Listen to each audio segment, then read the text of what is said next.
Ever since I was young, the fantasy of adventure has struck a chord with me. As a little boy, I would stare, wide-eyed at the TV, watching as my father played through Legend of Zelda: Twilight Princess. I sat there for hours and hours, which had resulted in me learning how to read. And since then, I've wanted to experience a grand adventure for myself. No other game has been able to fulfill this desire quite as successfully as Hollow Knight has. The game's world, Hollow Nest, wants to be explored. From the moment you are literally dropped into the game to when you reach your journey's end. The game goes through great lengths to encourage you to explore, creating a lack of direction that adds to the experience of exploration, letting your own curiosity take the wheel as you track down paper trails or the noises of a bug in distress.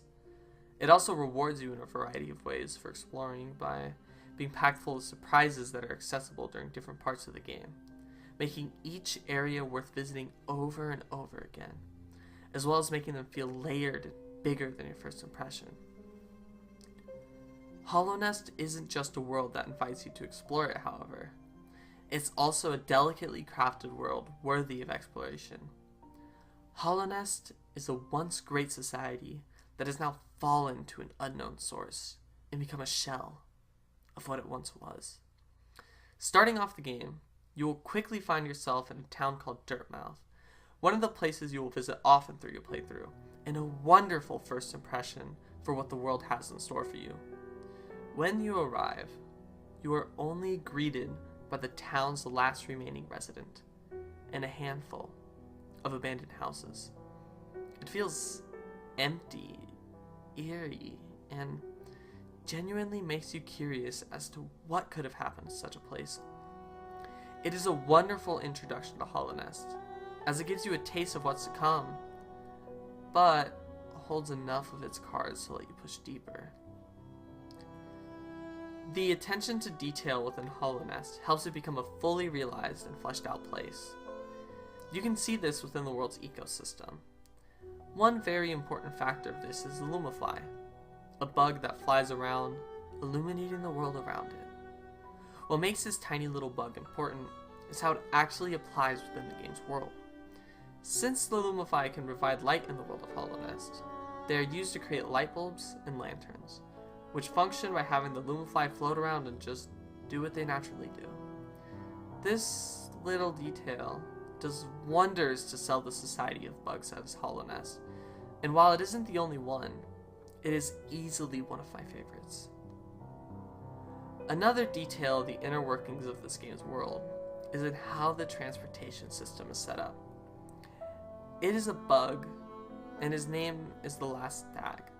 He runs through stag stations at the sound of a bell to help travelers through tunnels that connect these stag stations to various parts of the world. It's a detail that may act to further immerse and interest the player. However, it remains realistic to the game's world. It also makes the transportation way more interesting than in most games, as your character is a bug with its own personality that can have conversations with you, not a fast travel button. It's a character with a story to tell that plays out as you find more and more of these stag stations, giving you both a reason to explore even more by seeking them out, but also rewarding you for doing so in many ways that make it a true joy to do. There is one more detail that I want to talk about, and it's one that is very easy to miss, as it is a rare event that isn't easy to do without prior knowledge of how to do so. However, despite this, it is very satisfying to stumble upon, and adds another layer to the world. Hollow Nest has signs in various places that, without telling you where they lead, vaguely show you places of interest. You can also strike these signs down and send them flying in pieces in every direction, as they will always come back good as new whenever you leave the area and return. What starts to make this interesting, however, is when you come back to a sign that you've destroyed multiple times, there's a slight chance you will find a creature you have never seen anywhere else in the game repairing the sign. If you choose to kill it, you will learn that it's called a Mender Bug, and that it is a part of a guild that maintains the signs and waypoints of Hollow Nest, essentially giving a reason as to why the signs reappear after you have destroyed them. Everything is given a purpose, no matter how small of a detail it is, and that is what results in Hollownest being a living, breathing place, as opposed to only being a background that the characters simply walk upon. The combat in this game is overall fine-tuned and well executed. Some unique aspects of it are how the player can collect soul from attacking enemies and use it to either heal up or activate powerful abilities. The combat is very solid in what it is. You are able to swing your nail for a regular attack, jump, and that's about all you are left with at the beginning. But the game slowly builds upon itself, adding new abilities into the mix as you progress, as well as equipable charms that alter the way you play in simple as well as more creative ways. What makes the combat stand out is how extremely fluid it is. Everything is made out to be fair. Attacks are telegraphed beautifully because of the amount of work put into each attack pattern's animation, with very few moments of ambiguity on what attack you are expected to react to. This makes the game rewarding to improve at, without sacrificing the challenging nature of many of the boss battles.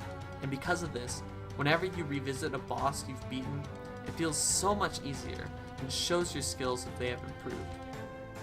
There is also an extra layer of depth added once you get into the charms, as different charms encourage different playstyles in a variety of ways, with some changes simply altering your attack range, while another could completely change the way you have to use an ability.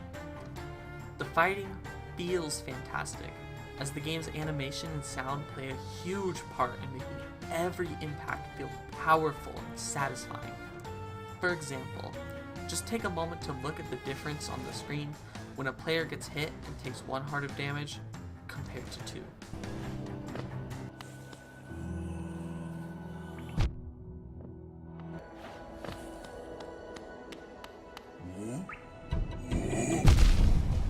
They are very similar in that the game freezes for a second to show what happened, the screen cracks, and black spheres fly out of your body, showing the point of impact. However, when you get hit for 2 compared to 1, you could hear a way bigger boom. The screen seems close to shattering, and the spheres splatter much more violently. When this is paired with the hectic feeling of actually fighting them and the heart-pounding music, everything comes together to make the fights feel exciting to participate in and extremely satisfying to succeed in. One of the very first things you will see, right after the developer's logo, is a recommendation to use a controller while playing. Because of this reason, I will mostly talk about the controller experience for the controls. With all I'll say about the keyboard's controls is that it's possible, as my first playthrough was with the keyboard, but can feel awkward and uncomfortable. Playing on a controller fixes these problems with the positions of the buttons, and more importantly, the simple nature of the game's attacks and abilities that don't take up more button space than they need to.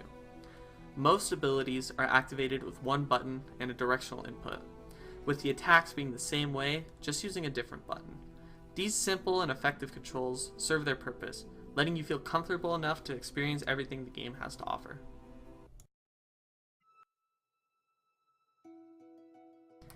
The visuals of Hollow Knight are quite literally the first thing you see coming into the game, and it uses this as a huge strength to make the game catch your eye. The art itself is completely hand-drawn and dense with detail. Every area is filled to the brim with environmental details, showcasing layers of visual eye candy that slowly unwraps itself every visit you make. While everything is usually there for you to see on your first sight, it has enough depth that you will always be finding and discovering more details that show just how deep the visual attention to this game really is. Just watch as I walk through Green Path, this forest brimming with overflowing wildlife that kicks up leaves as you walk, features an interactable environment with these overgrowing vines you get to shred to pieces, and the deeper parts of the world that act as a backdrop for the whole thing, with layer upon layer of details that don't take the center of attention, but gives itself over to the whole experience that makes Green Path feel so vibrant and real. The game's art direction is quite astonishing, as, on paper, it doesn't sound like something that would work. Yet, in practice, Team Cherry have managed to find a perfect harmony between seemingly contrasting elements. The game features cute bugs within a dark and creepy world. However, I feel this works as a strength, as the characters' more appealing designs make you enjoy them. It makes it easier to get attached to them. This, paired with the characters' writing, makes it easier to give yourself over to them and feel for them when they have to fight through the unforgiving world they inhabit. While all the characters happen to be bugs, I feel that they use this restriction as a strength, fitting each one's look and nature to match how it attacks and interacts within the game. These characters and their designs give you enough visual information to learn a lot about them with nothing more than a glance. The mantis attack elegantly, using their arms to swing swiftly as if they were just swords. And from a look at their design and animations, it would be easy to guess this within your first impression. The Balder, which visually resemble a roly-poly, act as an aggressive one might, rolling in and out of combat. The Maggot, which by itself is practically powerless, but can take control of a host to be stronger. Or the Hive Soldiers, which are bees that charge you with their stingers prepared.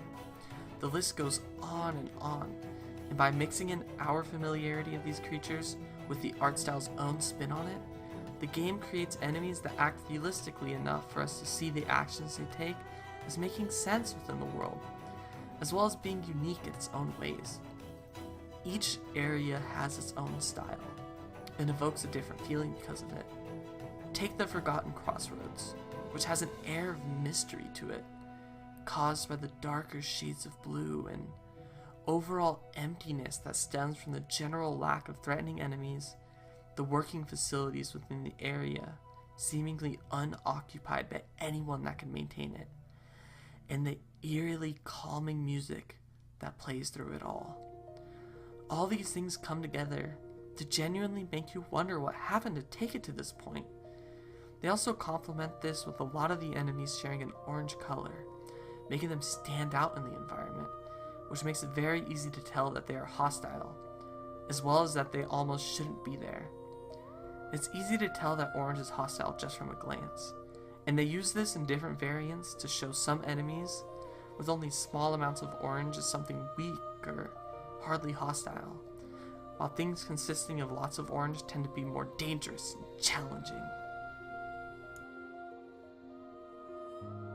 The overall immersion of this game would not be complete without the soundtrack. Whether it's with the way the sound effects make the situations you're in feel much more real, or with the music lending itself over to the atmosphere. The sound design of this game is spectacular. When you connect hits, it sounds satisfying. When you get hit, the sound booms, showing the impact of what just happened. And while the characters don't really say anything, besides what I'll refer to as bug noises, the noises each one makes is unique and shows a window of the type of character they are that's easily recognizable. The dynamic music does wonders for the experience. It can be beautiful at times and heart-pounding at others, showing you when to slow down with subtle hints to appreciate an area that you are inhabiting. But when it speeds up, it lets you feel that it is time to face down with a remarkable foe. Words cannot do it justice. Just look at how much the slower songs lend to the more quiet areas.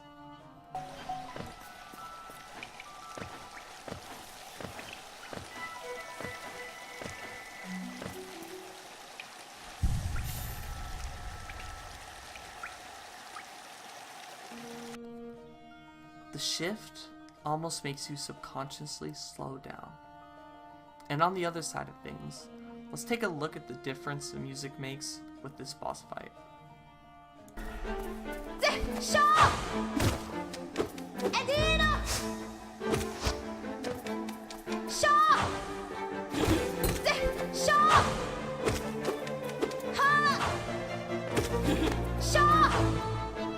It adds a sense of spectacle, increasing the stakes and fueling you with adrenaline, making each boss fight feel as grand as it should.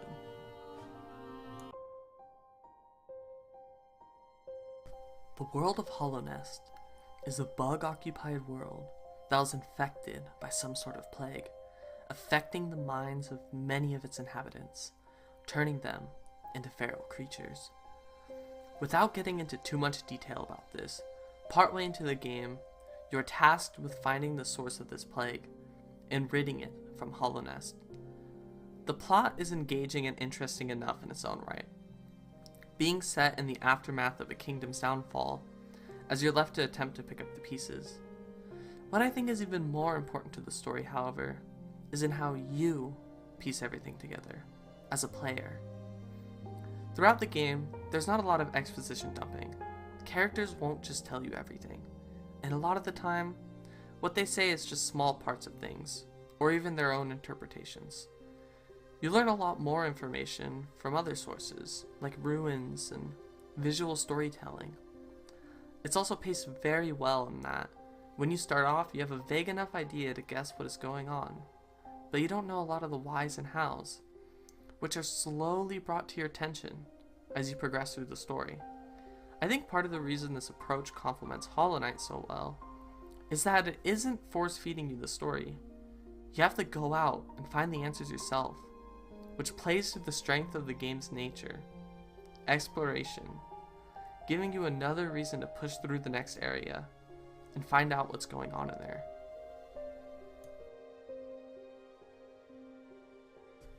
The characters move through their own stories and intersect with the player from time to time, which makes them feel like their own person, as opposed to people that just follow the protagonist around aimlessly.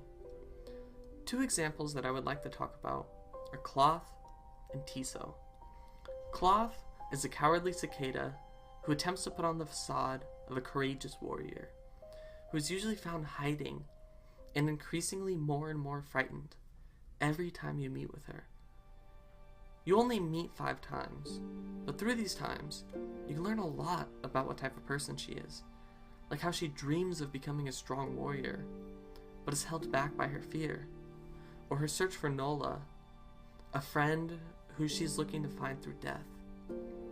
By having her own goals, motivations, and internal struggles, she starts to feel relatable and real, which makes the moment that you help her muster up the confidence to become the brave warrior she longs to be all the more meaningful.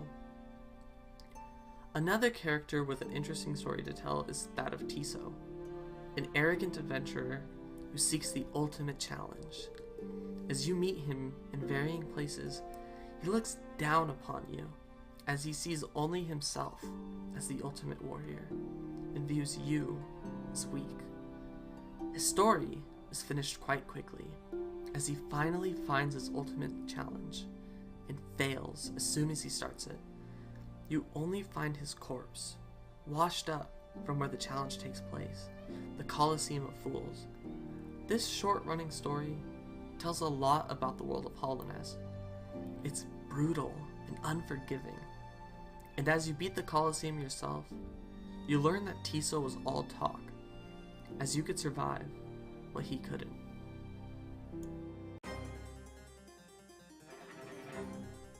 Different from characters, as you interact with them using your sword rather than talking, the bosses of the game feel very similar to characters in the sense of how developed they are, and the stories they tell. One example of this, and my absolute favorite, are the Mantis Lords, the leaders of a tribe of Mantis. These bosses are special, as they won't just fight you once you enter their presence. You must hold out your weapon and challenge them in their home. As soon as you do this, they simultaneously stand up, the music kicks in, one of them hops from his throne to accept your challenge to combat. All of these moments leading up to this boss fight make it feel absolutely thrilling. And when you complete the challenging task of confronting these foes, you are not rewarded with a fountain of currency or an explosion of blood. Rather, these Mantis Lords and the rest of their inhabitants bow their heads to you in respect of your skill in combat. They also personally grant you gifts, and a door opens to a new and extremely challenging portion of the game, revealing that they were protecting the weak from the fate of entering their doom. There is one last boss I want to talk about. However, it contains spoilers for the ending of the game, so if you wish to not hear them, please skip ahead to the time posted.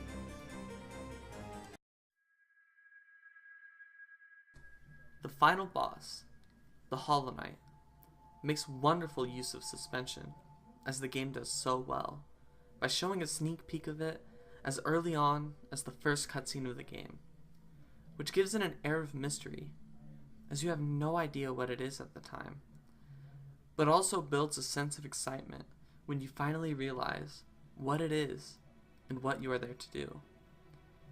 They continue to build on this, with moments leading up to the actual boss fight, as you start to enter the area and walk down this long hallway. The floor lights up beneath you, keeping your attention visually, as well as using this long hallway to build upon the further suspense.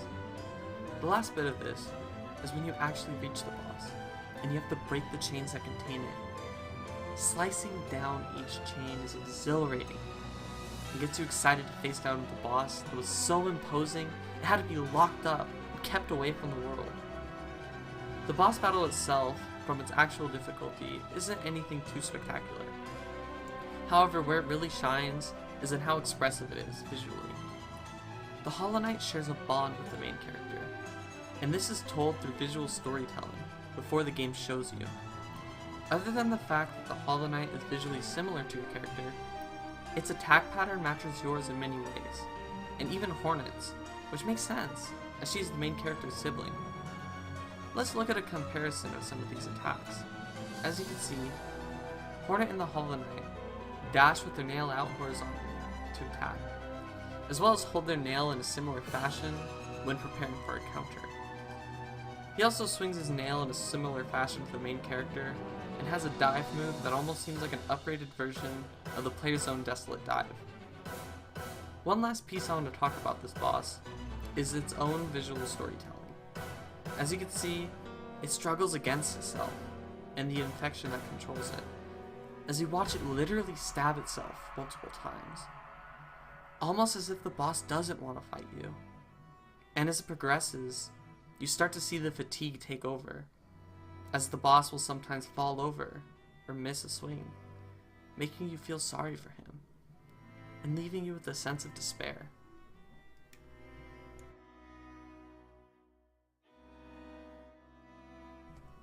I can't say I've personally found many flaws. However, it would be unfair to talk about this game without bringing up what could push people away. It is very faithful to its genre, being that of a Metroidvania, and while it does an exceedingly good job at being that, if that's not what you're looking for, it could be a deal breaker for you. Also, the difficulty, that's something that could push players away, or even break them from the game's immersion, as enjoying the experience can sometimes simply be replaced by frustration after repeated attempts at a boss battle.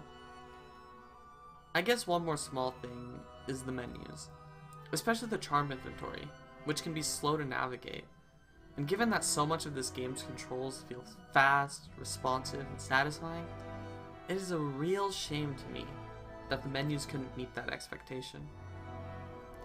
The game is not without its glitches either, and while most are pretty harmless, I have encountered a few that forced me to unfortunately soft reset my game, losing a bit of progress. Thankfully, the devs actively work to remove these bugs in occasional patches.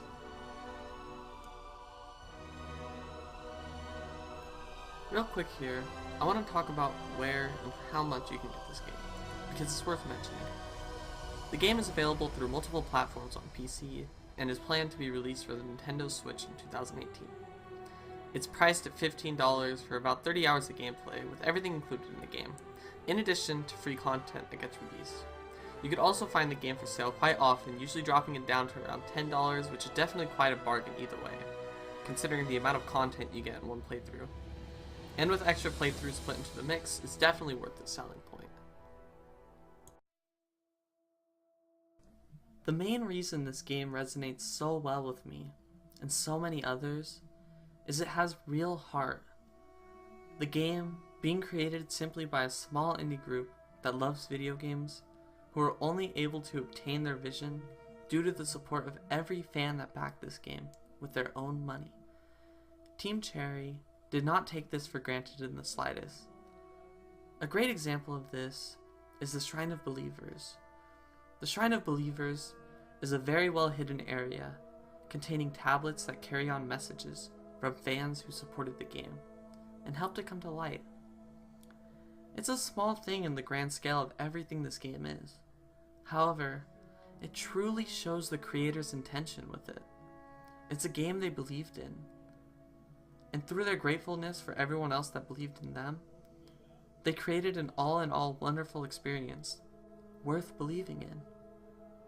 Where all these individual pieces truly tie together is in how they help the game grab a hold of you and deeply immerse you into its world. All the pieces fit together like a puzzle, so nothing is in the way of truly giving yourself over to the world and its characters, and personally becoming a part of this game's adventure. Hopefully, if you've made it this far into the video, you found some sort of enjoyment from it. It's my first experience making these types of videos, and probably won't be my last. For anyone who has been here before this video, it's going to be the beginning of a more serious shift for the channel, and because of that, it would be greatly appreciated if you guys could leave feedback in the comments so I can know what went well and what didn't. Thank you for watching the video, and see you next time.